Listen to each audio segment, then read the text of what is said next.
Hi guys, I'm Reveena and welcome to my kitchen. Today I'm going to show you how to make veggie shepherd's pie. So I'm going to put a 1/4 cup of olive oil into the pan, and then over here I have 3 onions, 24 ounces of mushrooms cut into quarters, 3 zucchini which I've chopped, 2 carrots chopped, and 2 cups of sweet potatoes. So use your muscles! You know, because now, by the end of January, you have a ton of muscles because I know that you've been going to the gym every day, right? Yeah, because like I totally have. So get all your veggies in there. These will cook down, so don't worry. And then we're going to put them onto the stove and let this cook for around 20 minutes until everything is really nicely softened. Now, once the veggies are softened, I'm going to add my lentils, and I've already prepared them. So I just want to take you over how I do that.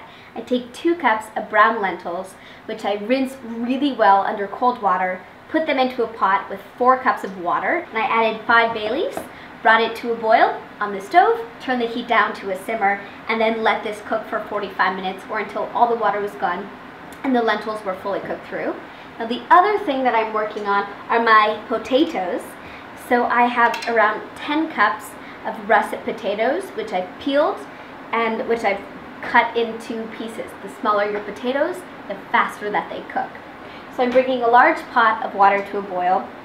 I'm going to add a 1/4 cup of salt because the potatoes will just cook in that liquid and sort of absorb the flavor, but not too much of it, and they'll be really delicious because then of course we're going to drain the water so there won't be too much salt. Now my veggies were cooking covered and they've significantly reduced, so now it's time to build the flavors. So I'm adding 2 tablespoons of dark miso, and miso is a fermented soybean paste.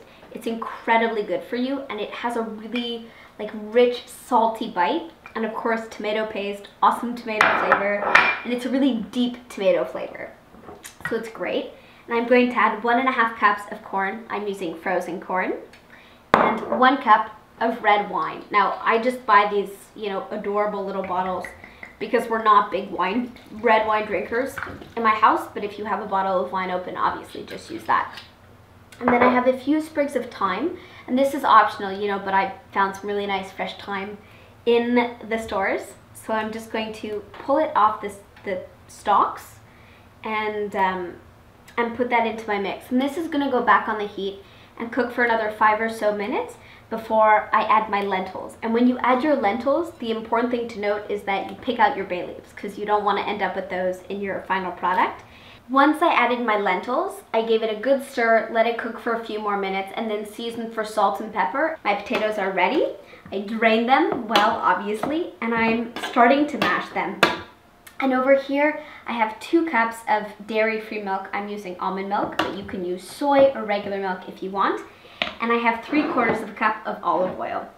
And I put everything into the microwave, which warms it up, and then when you combine it into the mashed potatoes, you end up with a more like a tender mashed potato, something really light and fluffy and delicious.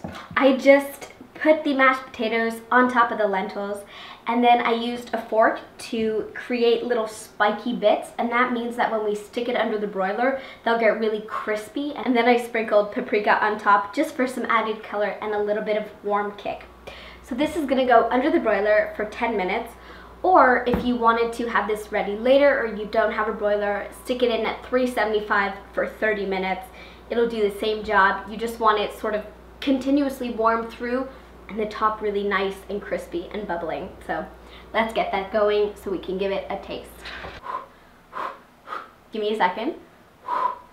You don't want me to burn my mouth, right? Thank you for your consideration. Oh my God.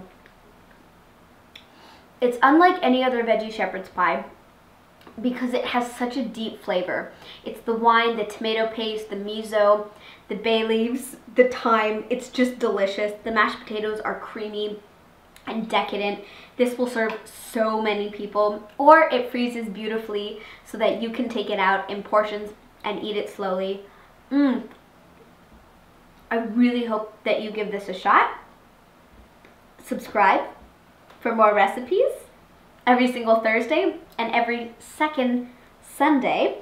Go to my website, reveenaskitchen.com, for my recipes and more. And I will see you next week when we restart on the gluten and things get a little more crispy, hint hint, and a little more crunchy.